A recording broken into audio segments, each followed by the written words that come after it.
Hi everyone, my name's Tom Hickmore, and in this episode of What Can TV Teach L&D, I'm looking at The Queen's Gambit.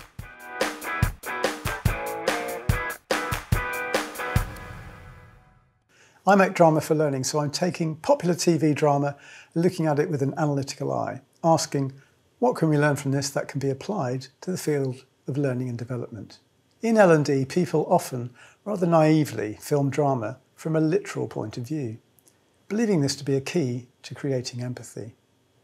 But this kind of representation of point of view is barely used in Hollywood and mainstream drama. Guiding a viewer smoothly through a story while you dart from one point of view to another is a delicate art, but the principles are simple. It's largely to do with the size of the shot and where the focus is. Queen's Gambit, which in terms of direction is exemplary, provides us with some excellent examples to understand the construction of point of view in drama. We're going to look at a couple of scenes. The first scene starts in the older woman, the mother's point of view. She and her daughter are both in frame, but the mother is in focus. We're in her space. She's excited but shy about the prospect of meeting her sexy pen pal in Mexico. Her adopted daughter is the only person she can talk to about this. Do you know what a pen pal is? Someone you exchange letters with?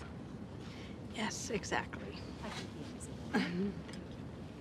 The daughter is engrossed in studying chess in readiness for her tournament. When I was in high school, my Spanish class was given a list of boys in Mexico who were studying English. Now we flip to the opposite angle, and the daughter comes into focus. Even though the mother is talking, the daughter is now the subject. It's from her point of view as she begins to understand the significance of what's being said. The daughter is the protagonist, so everything is really all about her.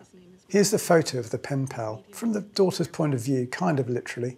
And now, as the daughter pays attention to the mother, we chop back and forth between the two points of view, and we're in both their heads at once, which makes sense as it's a moment of intimacy.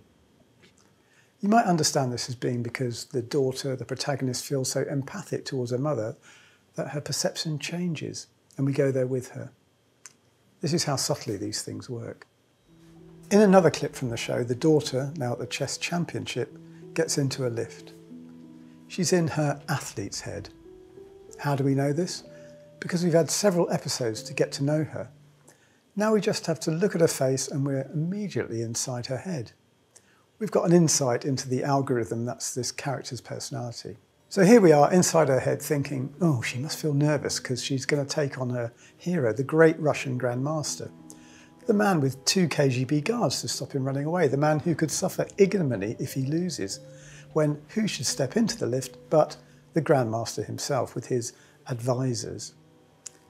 They talk about the protagonist, this daughter, in Russian. We see the subtitles and we know that she's studied Russian. So now we're seeing 2 points of view at once, with a level of irony in the way that we interpret them. And that's the very essence of the scene. It's this delight in the layering of perception in a very simple setup, and it's beautifully done.